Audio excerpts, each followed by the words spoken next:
జమ్మూ కాశ్మీర్లోని నౌగాం పోలీస్ స్టేషన్లో భారీ పేలుడు చోటు చేసుకుంది. ఈ ఘటనలో 6గురు మృతి చెందగా 29 మంది గాయపడ్డారు. మృతి చెందిన వారు పోలీసులు, ఫోరెన్సిక్ సిబ్బంది అని అధికారులు తెలిపారు. ఇటీవల ఫరీదాబాద్ ఉగ్ర కుట్రకు సంబంధించి స్వాధీనం చేసుకున్న పేలుడు పదార్థాల నుంచి శాంపిల్స్ తీస్తుండగా ఈ విస్ఫోటం చోటు చేసుకున్నట్లు తెలిపారు. నిన్న రాత్రి 11 గంటల 22 నిమిషాల సమయంలో ఈ ఘటన జరిగింది. భారీ పేలుడుతో ఒక్కసారిగా భారీగా మంటలు చెలరేగాయి. దట్టమైన పొగ వ్యాపించింది. శిథిలాల కింద పలువురు చిక్కుకున్నారు. రెస్క్యూ సిబ్బంది సహాయక చర్యలు చేపట్టారు. పేలుడు దాటికి దాదాపు 300 మీటర్ల దూరంలో శరీర భాగాలు పడినట్లు స్థానికులు పేర్కొన్నారు.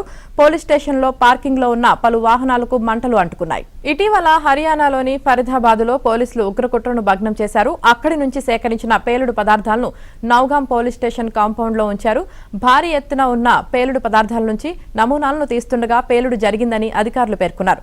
పేలుడు జరిగిన ప్రాంతం నుంచి మృతదేహాలను స్వాధీనం చేసుకున్నట్లు తెలిపారు. చనిపోయిన వారిని ఇంకా గుర్తించలేదన్నారు. శ్రీనగర్లోని పోలీస్ కంట్రోల్ రూమ్ కు మృతదేహాలను తరలించారు.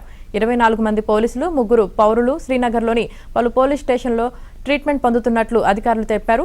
ఇక భారీ పేలుడుతో పోలీస్ స్టేషన్ భవనం ధ్వంసమైంది. చిన్న చిన్న పేలుళ్లతో వరుసగా చోటు చేసుకోవడంతో రెస్క్యూ ఆపరేషన్ కు ఆటంకం కలిగినట్లు అధికారులు చెప్పారు. పేలుడుకు గల కారణాలపై అధికారులు దర్యాప్తు చేపట్టారు. జమ్మూ కాశ్మీర్ పోలీసులు ఈ ఘటనపై ప్రకటన చేయాల్సి ఉంది. ఇటీవల హర్యానా, జమ్మూ కాశ్మీర్ పోలీసులు సంయుక్త ఆపరేషన్లో భాగంగా ఫరీదాబాద్లోని ఓ ఇంట్లో సోదాలు నిర్వహించారు. అక్కడ 360 కిలోల పేలుడు పదార్థాలతో పాటు పలు ఆయుధాలను పోలీసులు స్వాధీనం చేసుకుని నౌగ్రామ్ పోలీస్ స్టేషన్ కు తరలించారు. పరిశీలిస్తుండగా పేలుడు జరిగింది.